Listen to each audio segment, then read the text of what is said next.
Bienvenidos a La Otra Aventura, un espacio dedicado al mundo de los libros.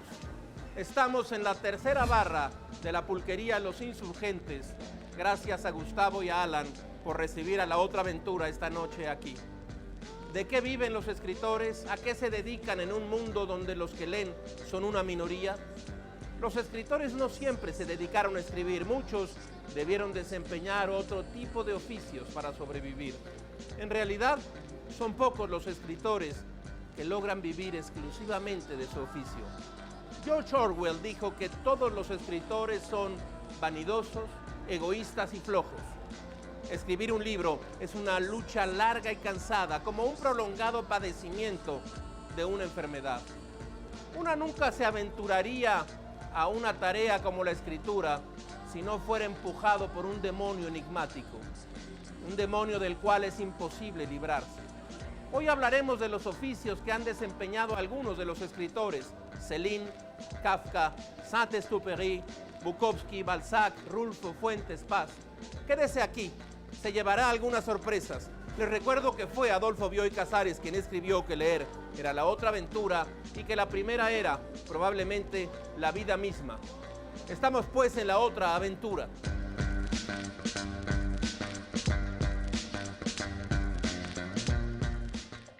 Circula en librerías Trabajos forzados, los otros oficios de los escritores de Daria Galateria, publicado por la editorial española Impedimenta. En este libro, la autora indaga en la vida de 24 escritores para averiguar por medio de qué oficios sobrevivieron antes y en muchos casos durante y después de haber escrito sus obras.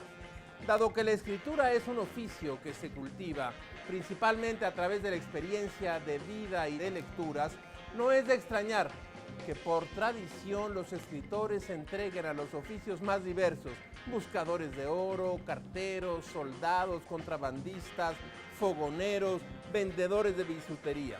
Louis Ferdinand Céline, antes de convertirse en médico, participó en la Primera Guerra Mundial y fue encargado de plantaciones y el comercio de marfil y caucho para una empresa europea en África. Dio conferencias de medicina alrededor del mundo, trabajó en laboratorios farmacéuticos y terminó por poner un consultorio en donde pocas veces recibía pacientes. A la par escribió sus grandes obras como Viaje al fondo de la noche y Mea culpa.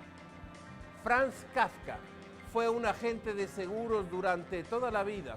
Por eso precisamente conocía tan bien y le tenía tanto terror a los vericuetos burocráticos.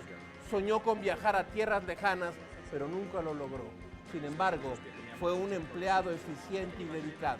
Durante sus largas noches de insomnio escribió La Metamorfosis, El Proceso, El Castillo y América.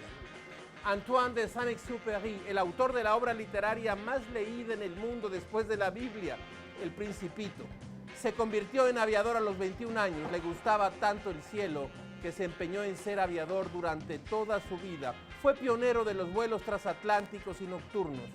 La escritora Colette nunca necesitó trabajar para mantenerse, pero a sus 60 años decidió fabricar y vender productos de belleza con su nombre. La empresa no tuvo éxito, no tuvo el éxito esperado y, aunque parezca extraño, el público le pedía autógrafos en sus libros en lugar de comprar sus productos de belleza cada que le ofrecía algún centro comercial. El escritor ruso Maxim Gorki tuvo una infancia llena de limitaciones y trabajos duros. Tanto su madre como su abuelo lo golpeaban constantemente. De niño se integró a una banda de muchachos que robaban leña y ejes. Trabajó en una zapatería. A los 12 años se embarcó como ayudante de cocina, trabajó en una fábrica de galletas, fue vendedor ambulante, pescador y cargador en el puerto. Los pocos ratos libres que tenía los dedicaba a la lectura. Incluso tenía un listado detallado de los libros que le prestaban, quién se los prestaba y cuánto tiempo tardaba en leerlos. Y aunque la mayoría de sus amigos y conocidos eran pobres, algunos de ellos le daban consejos como: debes instruirte pero sin que los libros escondan a los hombres. Desde que logró publicar su primer cuento en un periódico, su éxito fue avasallador y constante. Ni él mismo se lo creía.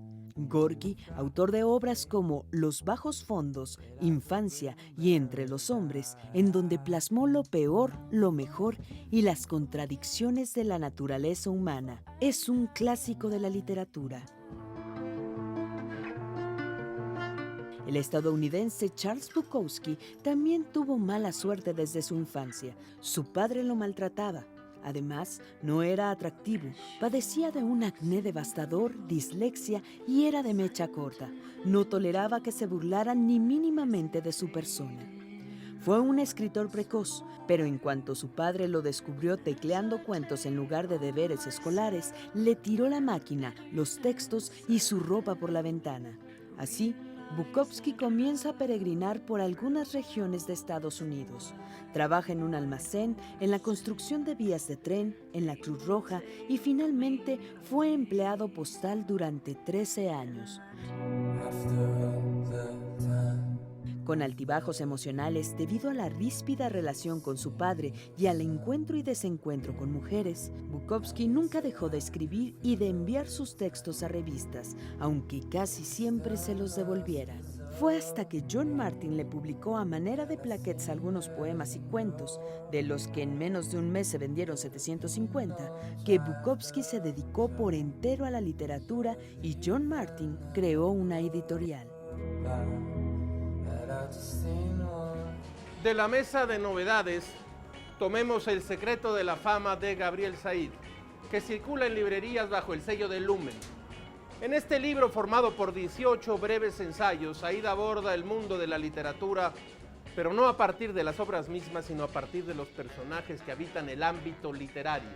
Las presentaciones, las columnas de los periódicos, los espacios radiofónicos y televisivos, en donde más que hablar de literatura, de libros y de arte, los protagonistas hablan de ellos mismos.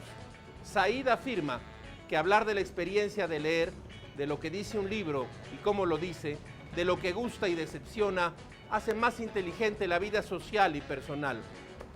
El secreto de la fama de Gabriel Said.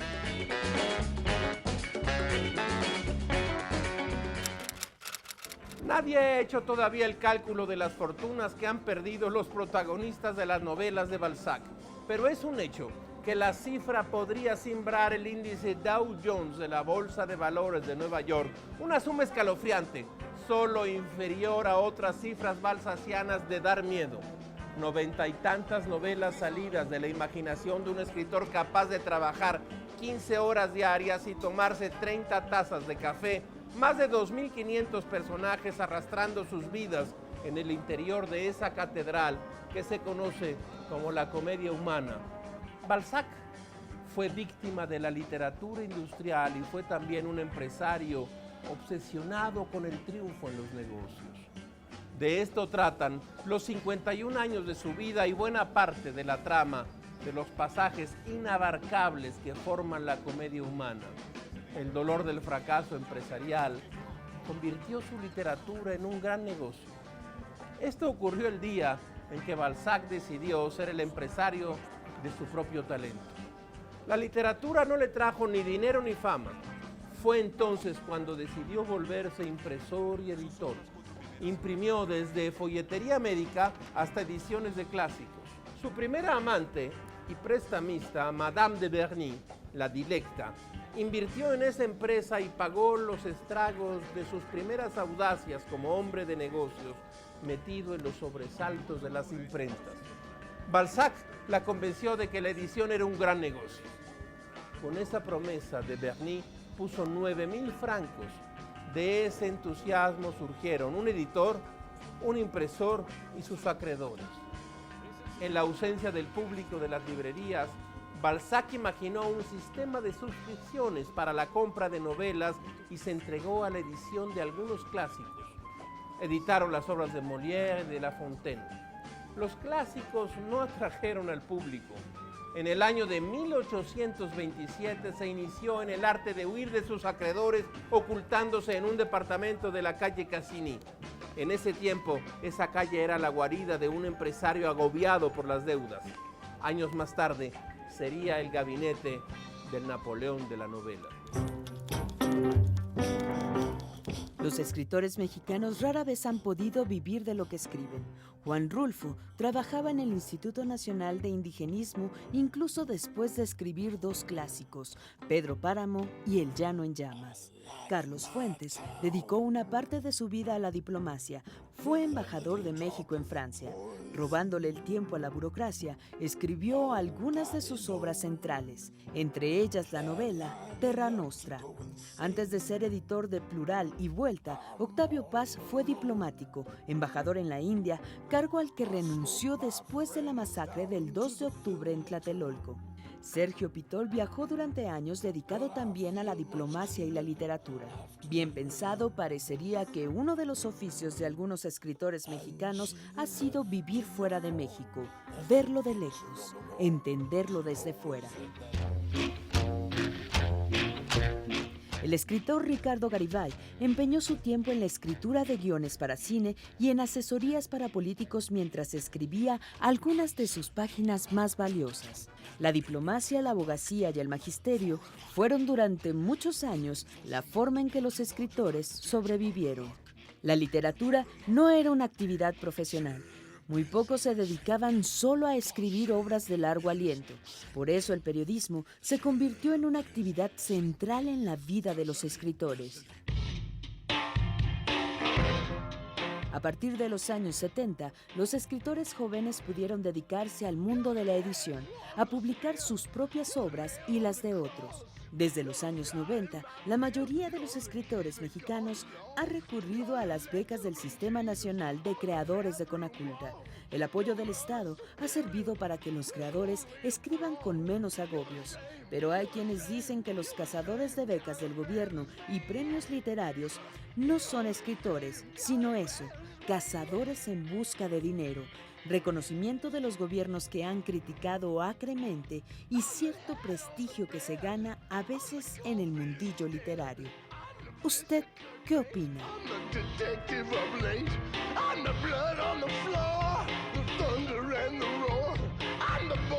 El público encontrará en esta ventana un escenario por el que pasan como ráfagas la felicidad y la desdicha de escribir, gajes del oficio, aforismos, frases máximas. Nada se parece más a un hombre honesto que un pícaro que conoce su oficio, George Sand. Hemos llegado al final de esta emisión y esta aventura. Soy Rafael Pérez Gay y los espero la próxima semana. Abres una puerta y detrás de ella aparece un mundo. Eso es un libro.